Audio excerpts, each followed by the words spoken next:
Hi everyone, I'm Don Stouter, and in this video I'm going to play with the Smart Tags feature of Photoshop Elements 15. This is really kind of a fun feature and you may or may not find it useful, but sometimes it allows you to group certain images that might not normally fall within your normal tagging. And it's very easy to use, but the first thing we have to do is make sure that we have analyze smart tags set in our preferences. So here I am within the organizer of Elements 15. I'm going to go up to Edit, click on the menu bar. We're under Edit, slide down to Preferences, slide on over and down to Media Analysis, and make sure that Analyze Media for Smart Tags is on.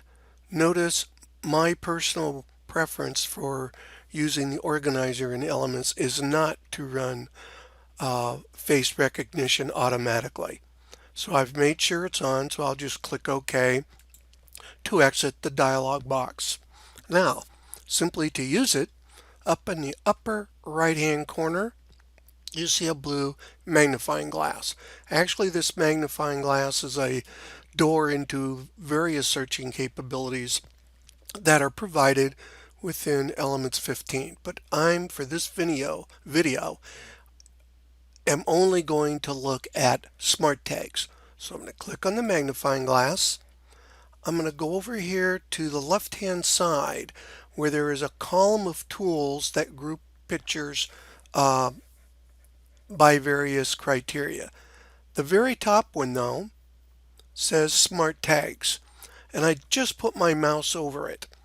And as soon as I do, a variety of icons open up, and these represent what Photoshop Elements has determined after examining the pictures in your catalog, what kind of picture it's looking at.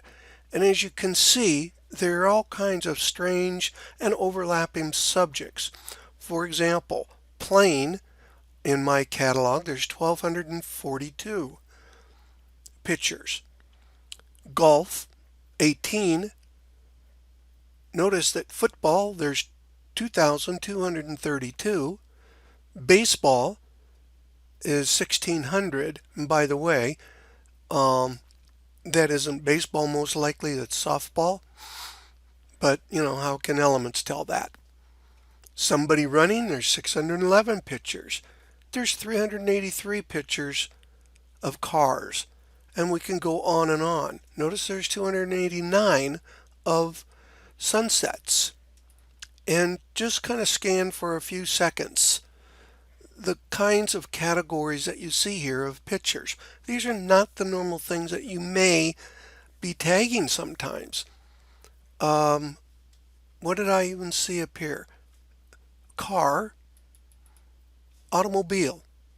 Two different names for the same thing, and not quite 383 cars and only 60 automobiles, and yet the top picture there looks to me like the very same picture. So what if we want to look at one of these classifications? Well, let's just take one that looks kind of strange here. Look at this, is interesting. This says softball. These pictures, apparently, these 134 pictures, apparently there was enough in the picture to indicate that that picture was of the game of softball. Here's aircraft, 106. Well, let's say I want to look at these 106 pictures of aircraft. Click on it,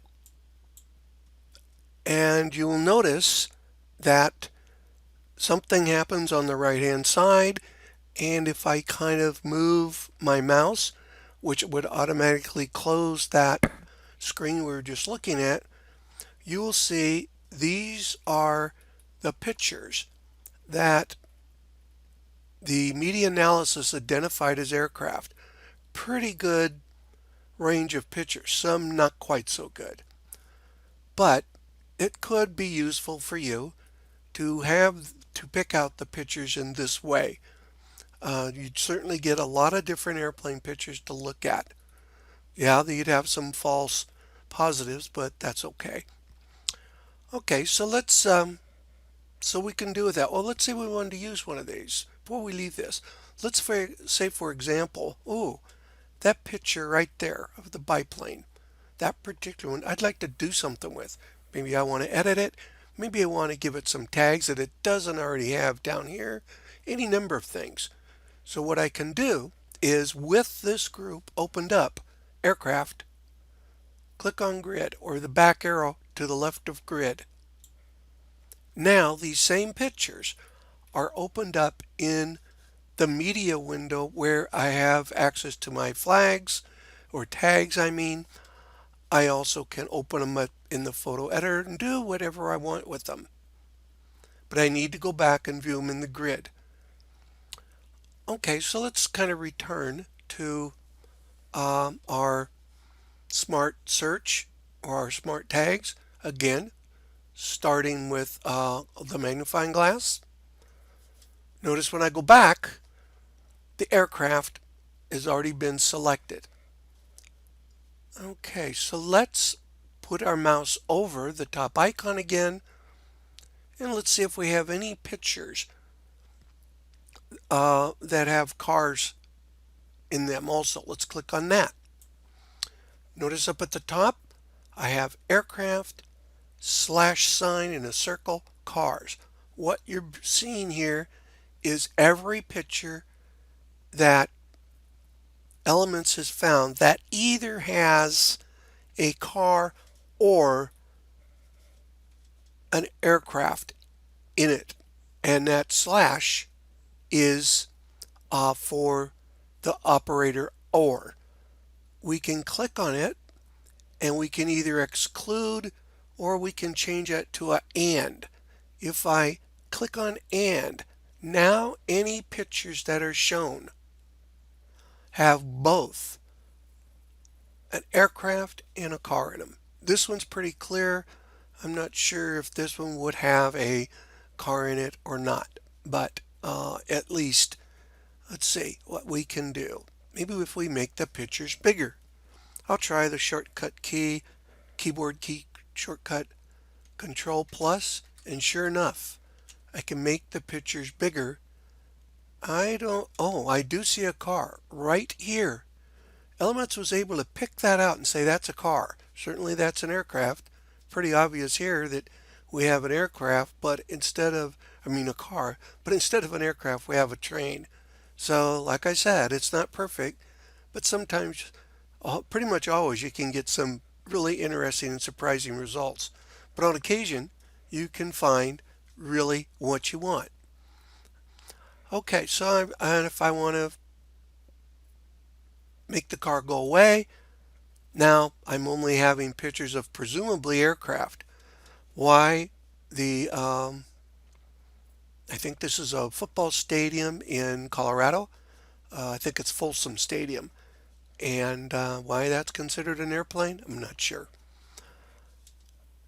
So that is pretty much all there is to using smart tags, how they can help you or at least entertain you. Later we'll look at some of these other icons here in another video or tutorial. Thanks for watching. I'm going to go back, by the way, to the grid. I want to turn off. I'm still just looking at the results of that smart media search. So I'm going to click on media and make sure that all media are here. Now you can see this is all my catalog, which is reasonably large here, about 10,000 items right down here.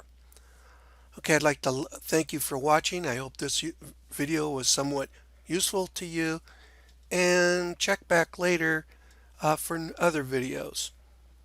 Again, I'm Don Stouter. Thanks for your time.